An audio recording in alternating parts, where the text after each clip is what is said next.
성경에는 기적이 많이 등장합니다. 기적 중에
가능하신 분들께서는 자리에서 일어나서 예배하겠습니다.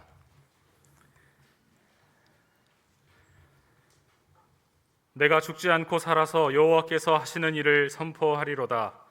여호와께서 나를 심히 경책하셨어도 죽음에는 넘기지 아니하셨도다. 내게 의의 문들을 열지어다. 내가 그리로 들어가서 여호와께 감사하리로다.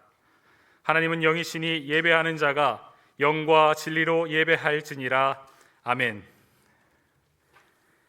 세상을 창조하시고 다스리시며 우리에게 구원을 허락하신 하나님 아버지의 이름을 찬양합니다. 죽으시고 부활하사 우리의 구주가 되신 승리의 주 성자 예수 그리스도의 이름에 영광을 올려드립니다. 교회와 성도들을 인도하사 부활 신앙 안에서 든든하게 세우시는 성령 하나님을 송축합니다. 주님, 오늘 주님께 드리는 이 예배를 기쁘게 받아주시고 우리 성도들이 있는 모든 곳에 임재하셔서 우리가 예배하는 자리에 주님이 주시는 기쁨과 은혜와 소망이 충만하게 하옵소서.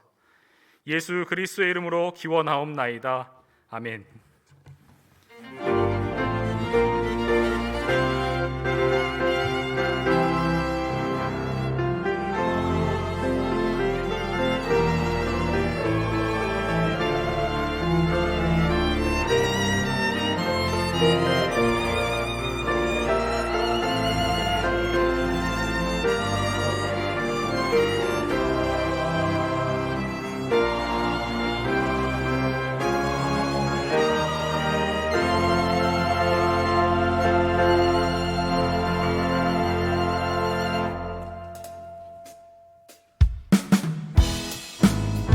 주와 같이 길 가는 것이 우리에게 가장 큰 기쁨 아니겠습니까? 오늘 이 예배에서 그 기쁨을 함께 누리시길 바랍니다.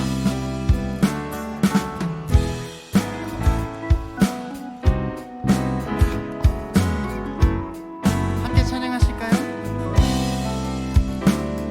주와 같이 길 가는 것 즐거운 일 아닌가. 주님 걸어가신 발자취를 밟겠네. 주와 같이 길 가는 건 즐거운 일 아닌가. 우리 주님 걸어가신 발자취를 밟겠네. 한 걸음 한 걸음 주 예수와 함께 날마다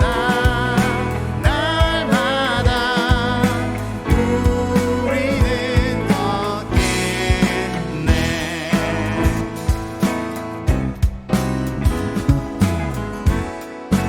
어린아이 같은 우리 미련하고 약하나 어린아이 같은 우리 미련하고 약하나 주의 손에 이끌리어 생명길로 가겠네. 한 걸음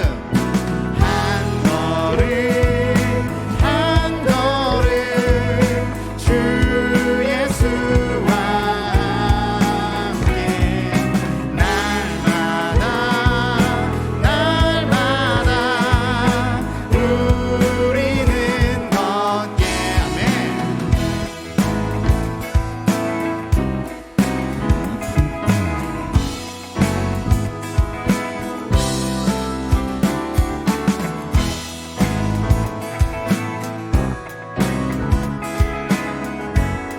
꽃이 피는 들판이나 꽃이 피는 들판이나 험한 골짜기라도 주가 인도하는 대로 주와 같이 가. 우리 다시 한번 고백하실까요? 꽃이 피는 들판이나 험한 골짜기라도 주가 인도하는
여소서 주의 뜻 이루게 성령님 오소서 이 땅에 영원히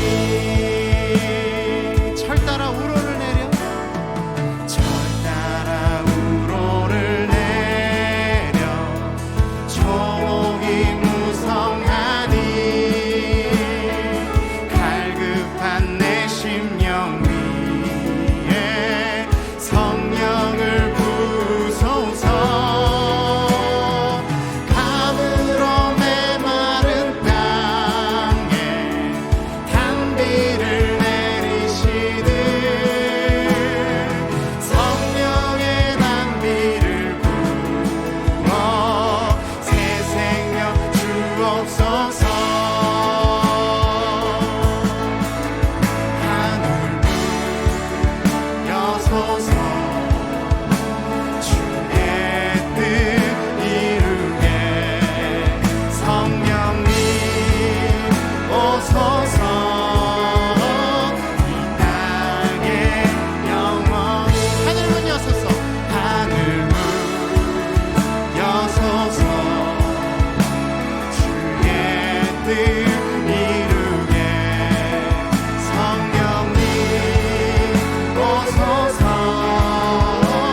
이 땅 우리 다시 한번 고백합시다 하늘문 여소서 주님 하늘문 여소서 주의 뜻 이루게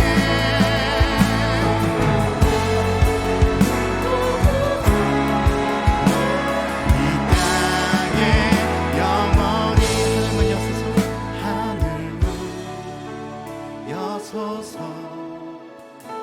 주의 뜻 이루게 성령님 오소서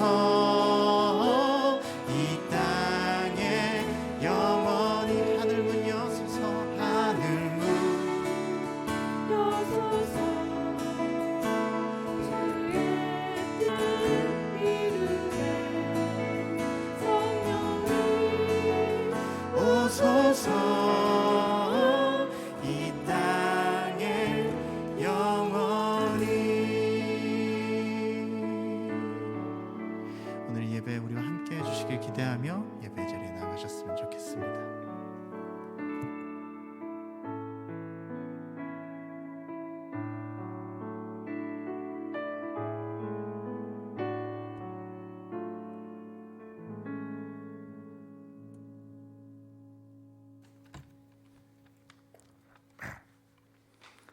하나님 아버지, 일찍이 죄로부터 구원해 주시고 말씀으로 양육하여 주시오니 감사드립니다. 구약, 신약 온통 모두 예수님 이야기뿐인데 하나님을 표현해 보라 했더니 금송아지를 만들어 놓고 이것이 하나님인 양 거기에 대고 절하고 자신들의 잘못이 무엇인지조차 몰랐던 홍해의 기적을 체험하고도 진정 하나님의 인도하심을 잊었던 이스라엘 백성들처럼 이 예배당 안에 우리와 함께 계시는 예수님을 우리는 과연 어떻게 생각하고 있는지 그 실체를 바로 깨닫고 직시할 수 있도록 지혜를 허락하여 주시옵소서. 예수님의 역사하심을, 하나님의 뜻을 단 한 줄의 말씀을 통해서라도 바로 알고 있다면 입을 열기만 하면 자아 중심의 기도 응답을 위해 그 열심으로 구할 수는 없다고 생각합니다. 하나님께서는 나를 다른 신으로 섬기지 말라 하셨는데 우린 마치 도깨비 방망이를 휘두르듯이 금나와라 뚝딱 그런 마인드로 하나님께 매달리고 있지는 않은지 어리석고 불쌍한 자신의 모습을 바르게 볼 수 있도록 은혜를 베푸사 말씀을 통해 진정 하나님의 뜻이 어디에 계신지를 바로 깨달을 수 있도록 저희들을 이끌어 주시옵소서. 교회 안에 선포되어지는 하나님의 말씀, 선악과를 따먹고 스스로 선악의 주체가 된 인간 중심의 도덕적, 윤리적 사고 증진에 필요한 말씀이 아닌 오직 예수님 중심으로 선포되어지고 오직 예수님 말씀만을 정죄해 들을 수 있는 귀를 허락하여 주시옵소서. 그리하여 포도나무가 되시는 그 예수님의 접붙여진 가지가 되어 성령의 열매가 주렁주렁 맺으며 하나님의 뜻을 이루시는 도구로 쓰임 받을 수 있는 올바른 성도들이 될 수 있도록 은혜를 베풀어 주시옵소서. 말씀을 증거하시는 목사님, 말씀을 가르치시는 교회학교 선생님들, 하나님께서 귀히 여기사 영적 분별력을 허락하사 말씀의 진리를 바로 깨달아 성도들에게, 학생들에게 예수님만을 바르게 전할 수 있는 지혜를 허락하여 주시고 그들의 삶을 축복하여 주시옵소서.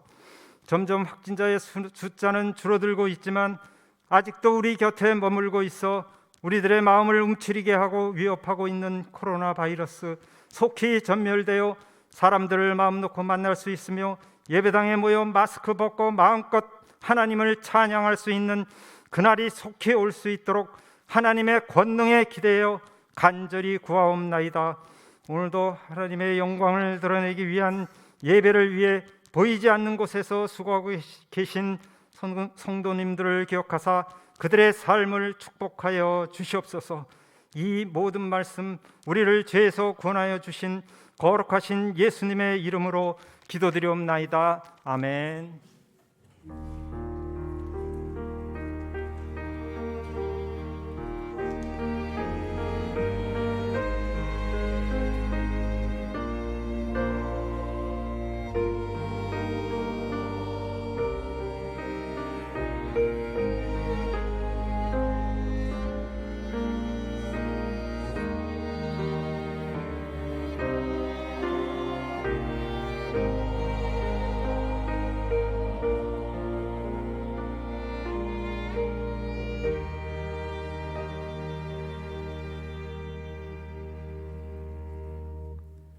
오늘 우리에게 주시는 하나님의 말씀은 신약성경 요한복음 3장 3절에서 5절, 고린도전서 13장 11절과 14장 20절, 구약성경 전도서 12장 1절의 말씀입니다. 이제 제가 하나님의 말씀을 봉독하겠습니다. 예수께서 대답하여 이르시되 진실로 진실로 내게 이르노니 사람이 거듭나지 아니하면 하나님의 나라를 볼 수 없느니라. 니고데모가 이르되 사람이 늙으면 어떻게 날 수 있사옵나이까? 두 번째 모태에 들어갔다가 날 수 있사옵나이까? 예수께서 대답하시되 진실로 진실로 내게 이르노니 사람이 물과 성령으로 나지 아니하면 하나님의 나라에 들어갈 수 없느니라. 내가 어렸을 때에 말하는 것이 어린아이와 같고 깨닫는 것이 어린아이와 같고 생각하는 것이 어린아이와 같다가 장성한 사람이 되어서는 어린아이의 일을 버렸노라. 형제들아, 지혜에는 아이가 되지 말고 악에는 어린아이가 되라. 지혜에는 장성한 사람이 되라. 너는 청년의 때에 너의 창조주를 기억하라. 아멘.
사랑하는 성도 여러분, 우리가 이 땅에서의 삶을 마무리하고 하나님 앞에 갔을 때 하나님께서는 우리에게 어떤 말씀을 하실까요?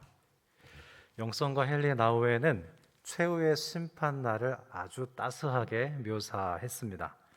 심판날은 마치 학교에서 돌아온 아이에게 엄마가 묻는 거죠. 얘야, 오늘 학교에서 어떤 즐거운 일이 있었는지 말해주련?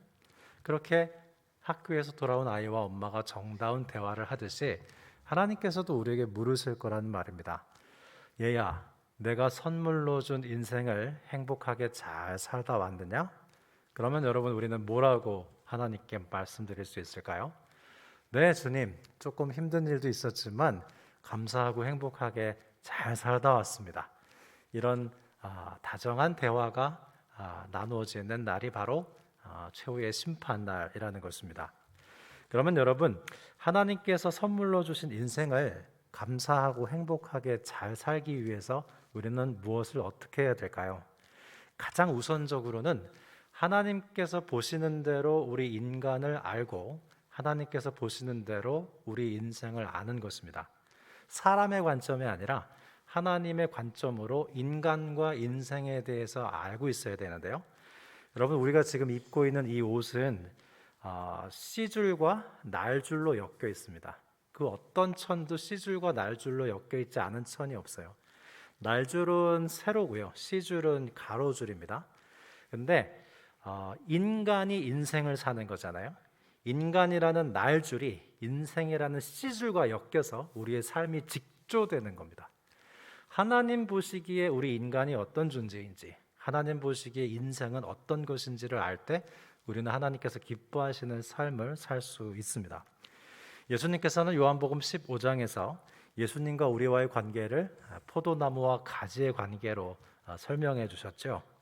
예수님께서 보시는 우리 인간은 어떤 존재냐면, 예수님 안에 거하면 열매를 많이 맺지만 예수님을 떠나서는 아무 열매도 맺지 못하는 인간이 바로 예수님 보시는 인간입니다. 스위스의 내과 의사이자 정신의학자인 폴 트루니는 이 구절을 다음과 같이 풀이했습니다. 인간이란 어떤 존재냐면 계절이 무르익듯이 성장하고 열매를 맺을 수 있는 존재인 동시에 성장을 멈추고 퇴보할 수도 있는 존재이다 그랬어요. 예수님 안에서는 열매를 맺고 예수님 밖에서는 열매를 맺을 수 없듯이 우리 인간은 성장하고 열매를 맺을 수도 있지만 동시에 성장을 멈추고 퇴보할 수도 있는 존재라는 것이죠. 즉, 사람은 고정불변의 존재가 아니라 자신이 처한 상황에 영향을 주기도 하고 그 상황으로부터 영향을 받기도 하면서 자신을 형성해 나가는 겁니다. 그러면서 어떤 경우에는 성장할 수도 있고 어떤 경우에는 퇴보할 수도 있다는 것이죠. 우리는 지난 2년간 코로나 팬데믹의 영향을 받으면서 교회로 모여서 예배드리지 못하고 우리의 신앙은 다소 퇴보하는 듯 했습니다. 그런데 우리 성도님들의 삶을 봤을 때 꼭 그렇지만은 않았습니다. 온라인을 통해서 우리 성도님들은 오히려 시간과 공간의 제약을 극복하고 더 활발하게 새벽, 주일, 수요, 특별 예배와 연결되셨습니다. 그리고 새로운 형태로 성도의 교제를 하기도 하셨고요. 오늘 오후에도 온라인으로 순장 교육을 합니다. 저와 교구 목사님들은요, 이전처럼 성도님들과 1대1로 식사 교제를 하는 것은 많이 못했지만 더 다양하게 우편으로 성도님들을 섬겨드릴 수 있었습니다. 책을 보내드리기도 하고 음반을 보내드리기도 하고 제철 과일을 보내드리기도 하고 고기를 보내드리기도 하고, 고기는 이제 감염되신 분들 위주로 보내드리기도 하고, 그렇게 여러 가지 다양한 물품으로 성도님들의 필요를 돌볼 수 있었어요. 코로나 이전과 조금 더 다른 다양한 방법으로 성도님들과 교제했습니다. 그래서 저는 코로나 시대의 모든 사람들이 퇴보했다고 생각하지 않습니다. 그렇다고 해서 모두 다 성장했다고 할 수도 없겠죠. 스스로 퇴보한 사람도 있고 오히려 이 변화하는 상황 속에서 자신을 통합해가며 더 아름답게 성장한 분들도 있을 겁니다. 하나님께서 보시는 우리 인간은 이렇게 모든 상황 속에서 어떻게 대처하느냐에 따라 성장하기도 하고 퇴보하기도 하는 역동적 존재라는 것입니다. 두 번째로 성경은 우리 인간을 어느 한 단계에만 머물러 있는 존재가 아니라 한 단계에서 다음 단계로 넘어가면서 결국 어떤 목적지에 다다르는 존재로 보고 있습니다. 이와 같은 인간의 특징을 프로이드의 언어로 말하면 이렇습니다. 인간은 각 성장의 단계마다 특유의 욕구와 충동이 있는데 그 욕구와 충동은 그 단계에서 반드시 충족되어야만 다음 단계로 넘어갈 수 있다는 거예요. 여기서 우리는 하나님께서 인생을 어떻게 바라보는지 알 수 있습니다. 전도서 3장 1절에 범사의 기한이 있고 천하 만사가 다 때가 있나니 그랬어요. 하나님께서는 자연계를 사계절로 나누셨듯이 우리 인간의 삶에도 봄, 여름, 가을, 겨울과 같은 때와 기한이 있다고 보십니다. 그리고 각 계절이 그러하듯이 우리 인생에도 반드시 거쳐야만 하는 시기가 있어요. 그 시기마다 하나님의 뜻과 계획이 있다고 말씀합니다. 그러면 우리 인생에서 봄이라는 계절은 어떤 특성이 있을까요? 우리 인생에서 여름은 열매를 만들어가는 계절입니다. 가을은 열매를 완성시키는 계절이죠. 그리고 겨울은 휴식을 맞이하는 때입니다. 그렇다면 봄은 이 세 계절의 첫 번째 디딤돌이라고 할 수 있습니다. 확실히 봄은 인생의 전부이기보다는 시작이에요.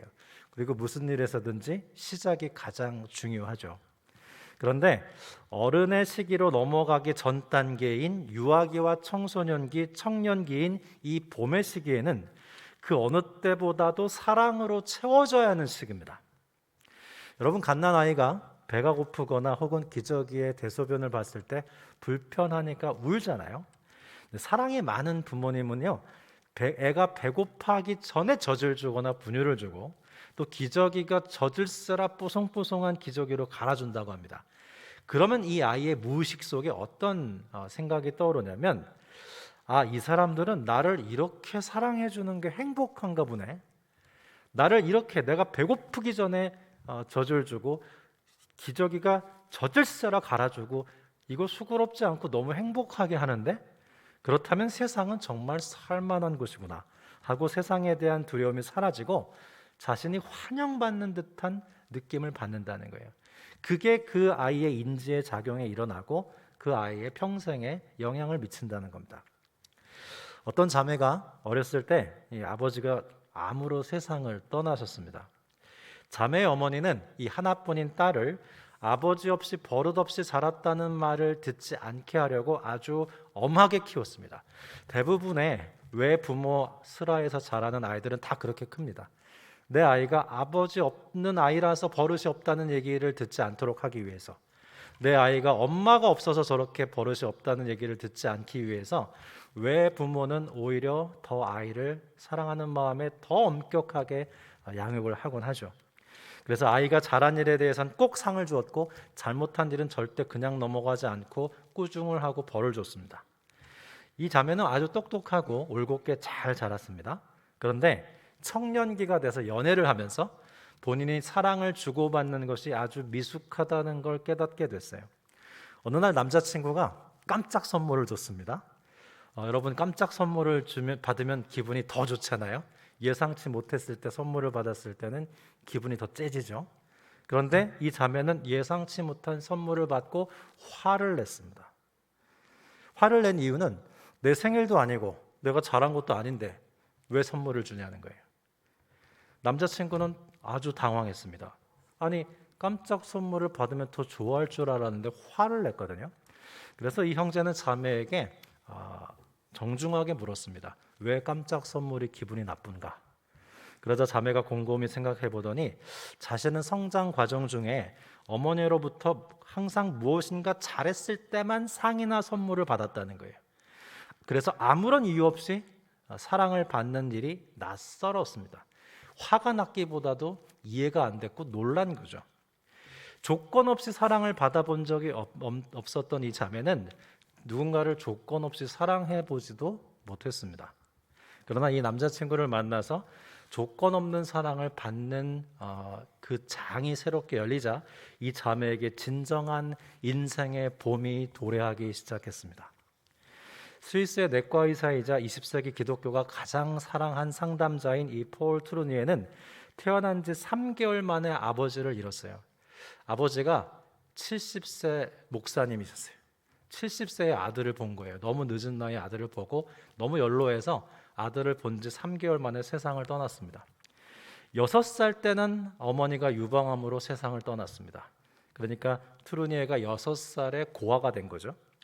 그는 외삼촌의 집에서 거의 돌봄을 받지 못한 채 자라면서 사회성이 떨어지고 지극히 내성적인 자폐와 같은 아이로 자랐습니다. 고교 시절에 선생님을 잘 만났어요. 선생님을 잘 만나서 살 길이 열렸는데 고전호 선생님인 디비와 선생님을 만나서 아주 인격적인 대우를 받습니다. 이 디비와 선생님은 이 폴 트루니에를 자신의 연구실로 불러서 트루니에가 얘기하는 것을 주의 깊게 경청해 줬어요. 무슨 얘기를 하든지 다 들어줬습니다. 그러자 트루니에가 자신이 사랑받고 있다고 느끼면서 그의 인생에 봄이 옵니다. 인격 장애가 다 사라지고 학생 회장을 하기도 해요. 놀랍게도 그는 나중에 의사가 돼서 인격의학의 창시자가 됐습니다. 인격의학의 골자는 뭐냐면 환자를 고쳐야 할 대상으로만 보지 말고 그야말로 인격으로 대하라는 거예요. 그래서 이 트루니에는 환자들의 이야기를 주의 깊게 들어주는 것이 환자를 고치는데 아주 바람직한 것이라고 주장하게 됩니다. 친구 의사들한테 다 그렇게 권해요. 환자 이야기를 잘 좀 들어주라고. 그러면 병이 낫는다고. 그게 인격의학이 만들어져요. 우리 인간은 뜻하지 않게 인생의 봄날 사랑으로 채워지지 못할 수도 있지만 나중에라도 사랑으로 채워지면 다시금 봄날을 맞이할 수 있는 존재입니다. 뿐만 아니라 그 자신이 봄을 맞이했을 때는 그 누군가에게도 봄으로 다가갈 수 있게 돼요. 이처럼 하나님께서는 우리 인생의 사계절의 시작점이요 기초가 되는 봄이라는 계절을 사랑으로 가득 채우시기를 원하셨습니다. 대부분의 부모님들이 자녀를 끔찍이 사랑합니다. 끔찍이 사랑한 나머지 조금 잘못된 양육을 하기도 해요. 때로는 너무나 사랑해서 지나치게 보호합니다. 그 결과 아이가 아이의 단계를 벗어나지 못해요. 그리고 정상적으로 성장하는데 어려움을 겪고요. 반면 어떤 부모는 자녀를 일찌감치 어른으로 만들기 위해서 조숙하게 키웁니다. 그러나 온전히 아이였던 적이 없는 아이는 성인이 되어서도 온전히 성인이 되지 못해요.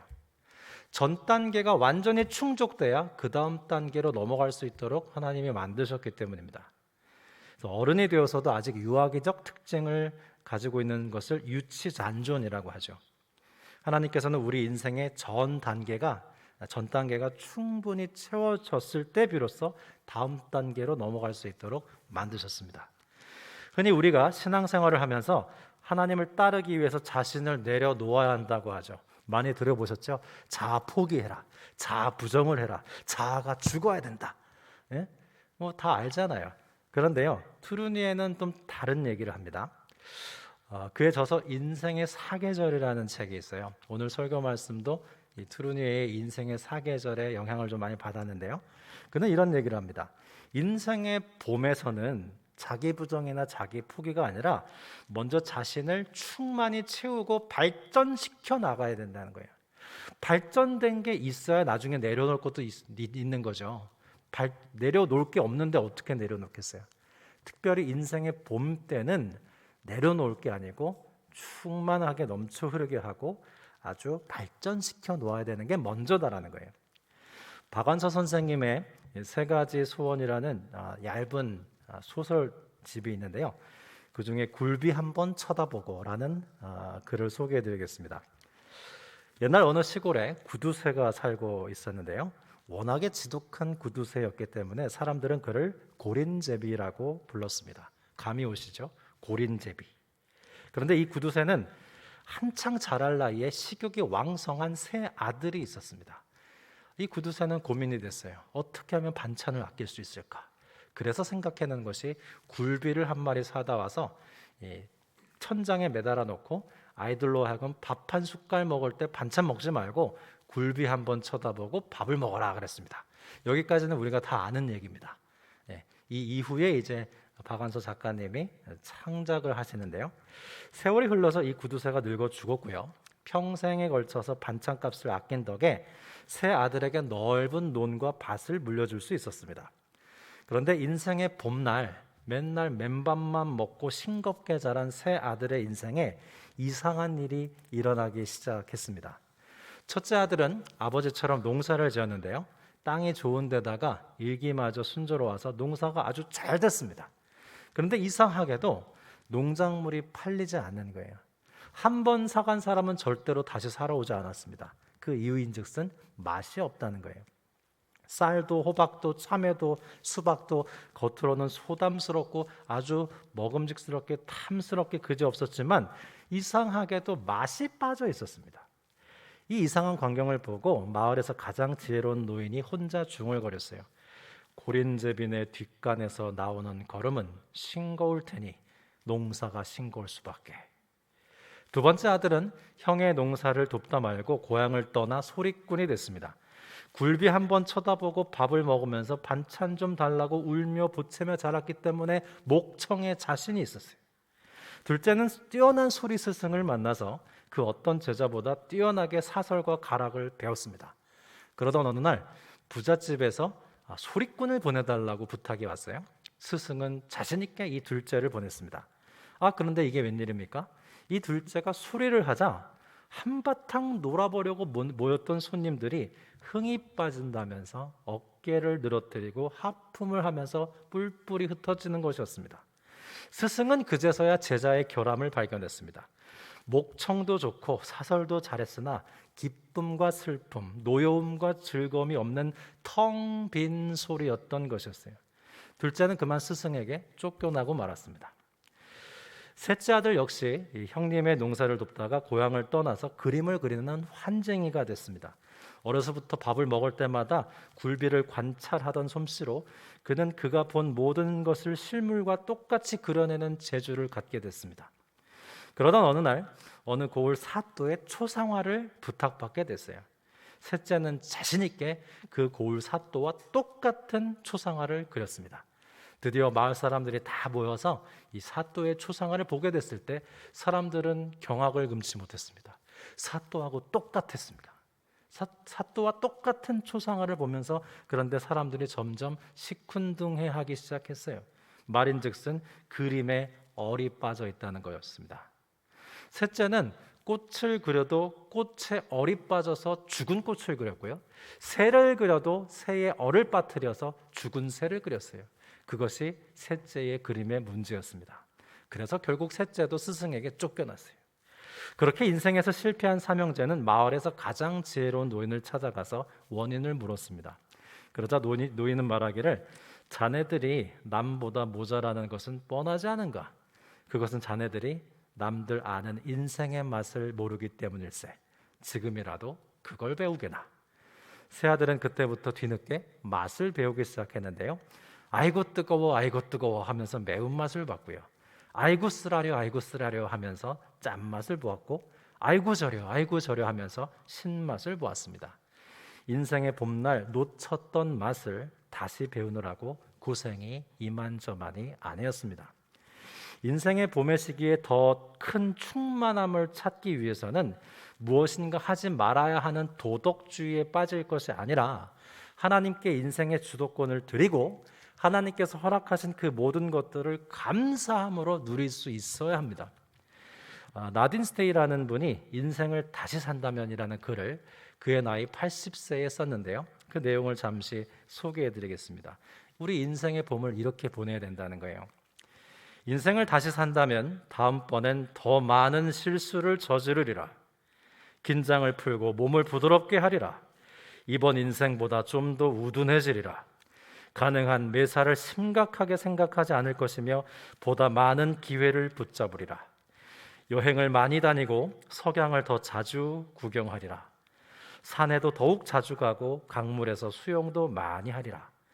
오랜 세월을 앞에 두고 하루하루를 살아가는 대신 이 순간만 맞으며 살아가리라. 내가 인생을 다시 시작한다면 초봄부터 신발을 벗어던지고 늦가을까지 맨발로 지내리라. 춤추는 장소에도 자주 나가리라. 회전목마도 자주 타리라. 데이지꽃도 많이 꺾으리라. 내가 인생을 다시 산다면. 사랑하는 성도 여러분, 우리는 어쩌면 인생의 봄을 이미 지나왔는지도 모르겠습니다. 그러나 우리는 우리의 자녀들이나 후배들의 인생의 봄을 풍요롭게 가꾸어 줄 수는 있습니다. 제 이야기를 해서 죄송합니다마는 제 부모님은 제 인생의 봄을 참으로 풍요롭게 가꾸어 주셨던 기억이 있습니다. 그림을 좋아하시는 어머니는 저를 미술관에 자주 데려가셨는데요. 어렸을 때부터 이해가 잘 되지 않는 그림을 그저 계속 보아왔기 때문에 장성한 지금도 저는 스스로 미술관을 찾아다니는 사람이 됐습니다. 음악을 좋아하시는 아버지는 차 타면 항상 클래식 음악을 틀어주셨습니다. 여름방학이나 겨울방학이 되면 YMCA라는 곳에서 개설된 수영교실, 바둑교실, 심지어 하모니카를 배운 적도 있습니다. 우리 때 주산학원이나 속셈학원은 기본이었고요. 서예와 또 바이올린도 어머니가 배우도록 해주셔서 해볼 수 있었습니다. 언뜻 지금 보면 학과 공부와 전혀 상관이 없는 지극히 비생산적인 교육들이었지만 이제 와서 봤을 때 그 모든 것이요, 제 인생의 모든 순간에 꽃 피고 열매 맺는 것을 경험하곤 합니다. 저는 담임 목사로서 디자인을 결정해야 될 일이 이렇게 많을 줄 몰랐습니다. 전문가들이 물론 디자인을 해서 배너를 주시지만 최종 결정은 둘 중 하나 제가 정해야 합니다. 깊은 뜻 표지 그림도 제가 결정하고 글자 색깔도 제가 결정합니다. 그림을 보는 안목이 필요한 거죠. 이 주일 예배 때 4곡 찬송 선곡을 제가 하고요. 매일 새벽 예배 때 찬송도 제가 선곡할 뿐만 아니라 앞에서 선창도 해야 합니다. 악보를 볼 수 있어야죠.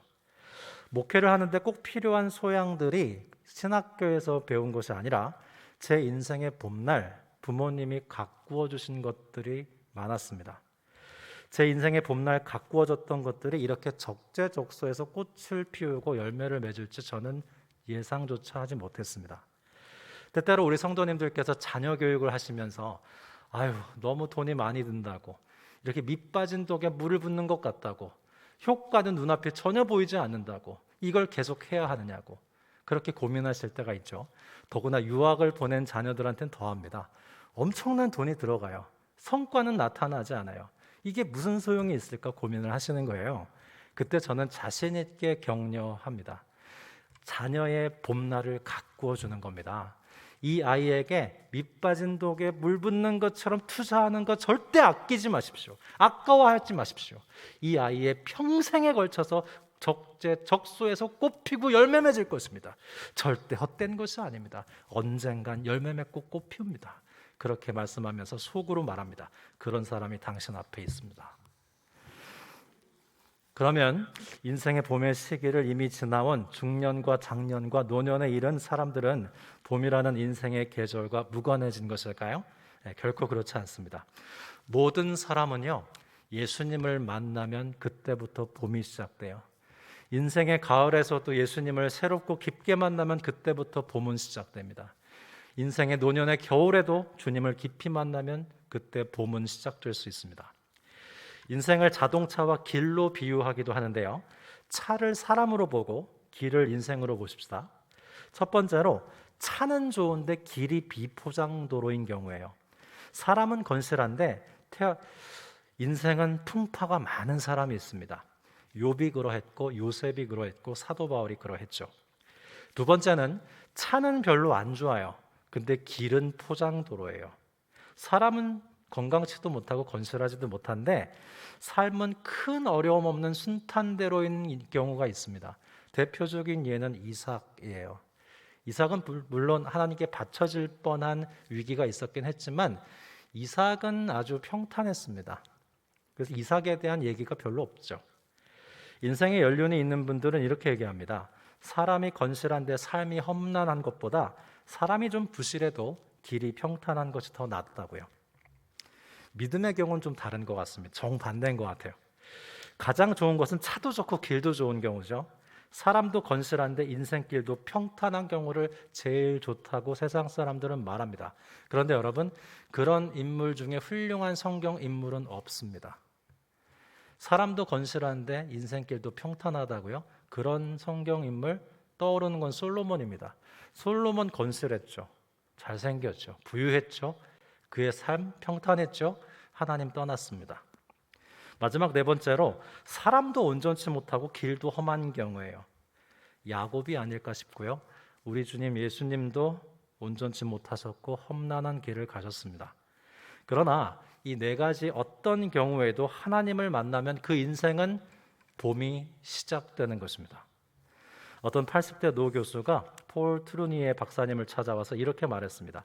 저는 어린아이입니다. 80세 노 교수의 말이에요. 제 인생은 이제 시작됐어요. 왜 이 노 교수가 이렇게 말을 했냐면 그가 예수님을 만났거든요. 그가 예수님을 만나고 삶의 송두리째 바뀌었기 때문에 그 80세의 노인이 나는 어린아이라고, 내 인생은 이제 시작이라고, 이제 나에게 봄이 왔다고 고백한 것입니다. 오늘 본문의 요한복음 3장의 니고데모 역시 예수님을 만나고 새롭게 태어나 인생의 봄날을 맞이한 사람이었습니다. 하나님의 진노로부터 소돔과 고모라를 구원해달라고 기도했던 아브라함이 그러했고요. 불타는 떨기나무 앞에서 하나님의 부르심을 거절했던 모세, 예수님을 3번이나 부인했던 베드로, 다메섹 도상에서 예수님을 만났던 사도 바울, 모두 하나님을 만나서 인생의 봄을 맞이했던 사람들입니다. 성경의 인물들은 하나같이 자신의 인생을 스스로 주관하려고 하지 않고 자신이 처한 상황에서 스스로를 활짝 열어 개방하고 하나님을 만나면서 자신을 형성하고 인생의 봄의 시기를 또다시 맞이하며 계절이 무르익듯 성장하고 성숙해갔습니다. 사랑하는 성도 여러분, 다른 그 무엇이 아니라 주 예수 그리스도께서 우리의 영혼의 봄이십니다. 주님이 우리의 봄이십니다. 주님을 만나면 우리에게 봄이 시작되는 거예요.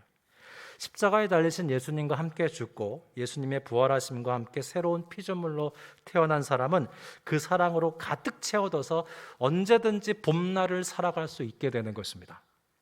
오늘도 부활하신 주 예수님과 동행하며 그리스도 예수 안에서 인생의 봄을 살아가시는 복된 저와 여러분이 되시기를 기원합니다. 기도드리겠습니다. 하나님 아버지, 우리에게 인생을 선물로 주시고 그 인생을 살아가며 아버지 하나님을 닮아가게 하시니 감사드립니다. 특별히 인생의 4계절 중에 봄날을 살아가는 우리 자녀들에게 주님의 충만한 사랑으로 채워주시고 그 사랑이 그들의 일생 곳곳에서 꽃 피우고 열매 맺게 하여 주옵소서. 중년을 살아가든 노년을 살아가든 주 예수님을 더 깊이 새롭게 만나 다시금 영적 봄을 맞이하게 하시고 계절이 무르익듯 아름답게 성장하고 성숙하는 은혜를 주옵소서. 그리하여 마지막 날 주님을 만났을 때 선물로 허락하신 인생 감사하고 행복하게 잘 살았노라고 고백할 수 있는 우리가 되게 하여 주옵소서. 우리의 봄날 되신 주 예수 그리스도 이름으로 기도드립니다. 아멘.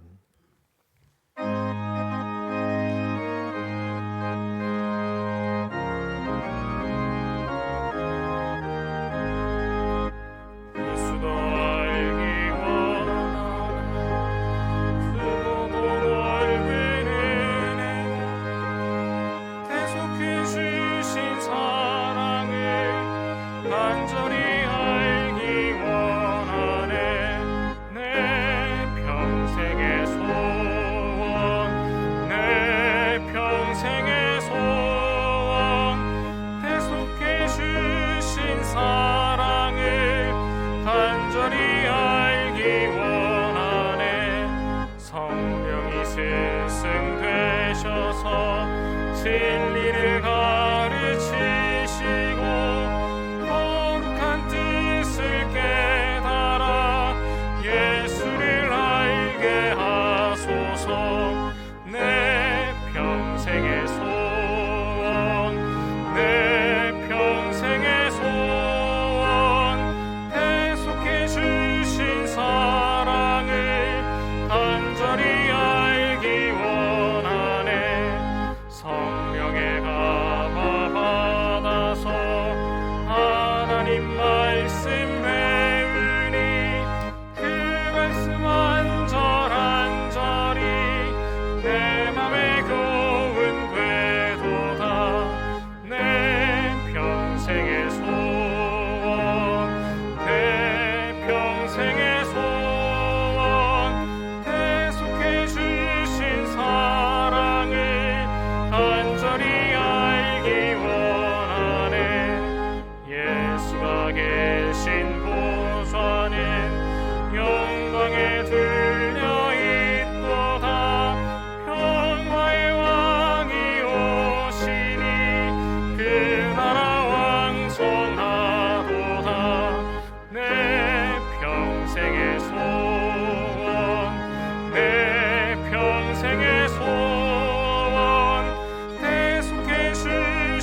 아버지, 우리에게 선물로 주신 인생을 오늘도 감사한 마음으로 살면서 주님께 선물을 드리듯 주일헌금과 11조와 감사헌금과 정의헌금과 그리고 특별히 만원의 행복 헌금을 드립니다.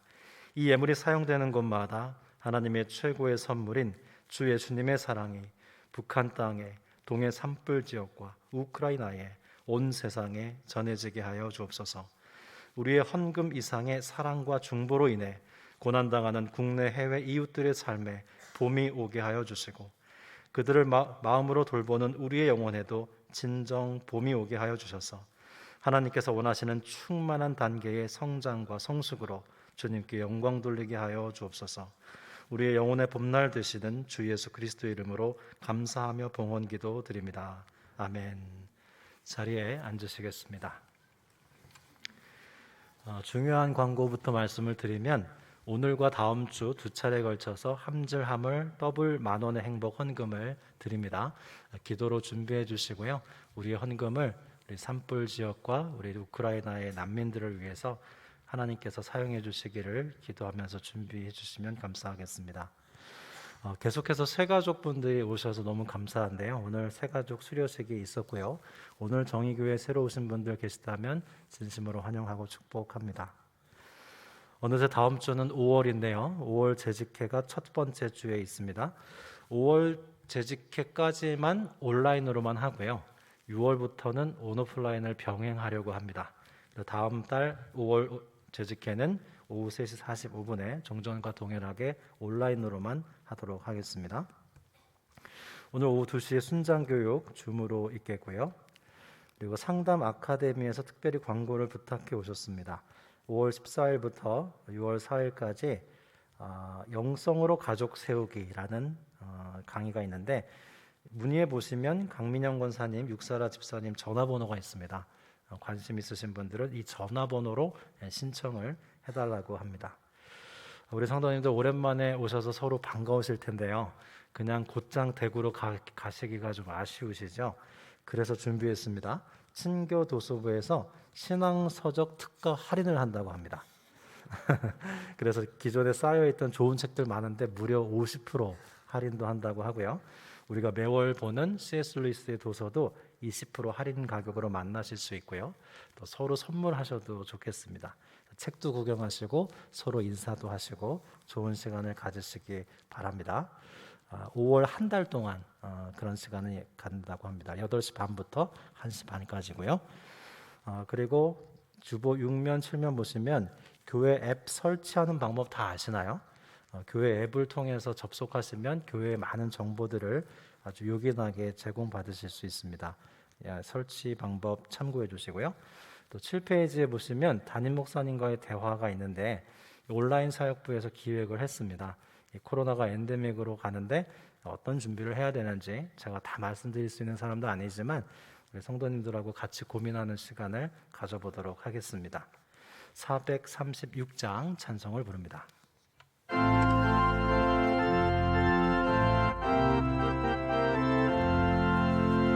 나 이제 주님의 새 생명 얻은 몸 옛것은 지나고 새 사람이로다 그 생명 내 맘에 강같이 흐르고 그 사랑 내게서 해같이 빛난다 영생을 누리며 주 안에 설리라 오늘도 내일도 주 함께 살리라 주 안에 감추인 새 생명 얻으니 이전에 줬던 것 이제는 값없다 하늘의 은혜와 평화를 맛보니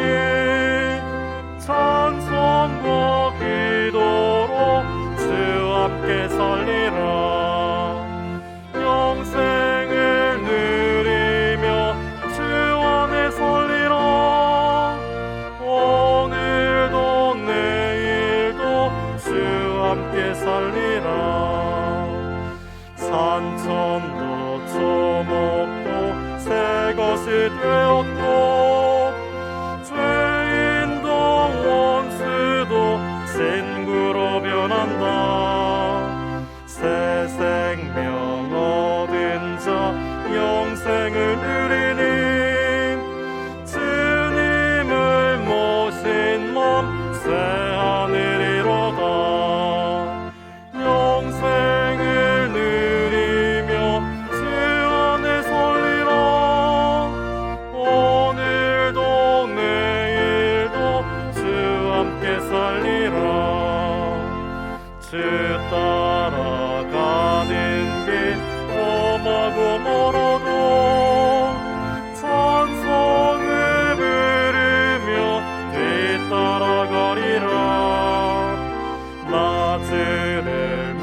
지금은 우리를 구원하신 주 예수 그리스도의 은혜와 아들을 주신 아버지 하나님의 극진하신 사랑하심과 성령님과의 깊고도 친밀한 교제와 사귐이 그리스도 예수 안에서 오늘을 다시금 인생의 봄날로 살아가며 하나님 원하시는 충만함에 다다르기 원하는 모든 성도님들의 인생의 사계절 위에 예배의 처소를 돕는 삼산학원과 지금도 신실하신 하나님의 통치 아래 거하는 이 나라 이 민족의 역사와 미래 위에 이제로부터 영원히 함께하여 주시기를 간절히 축원하옵나이다.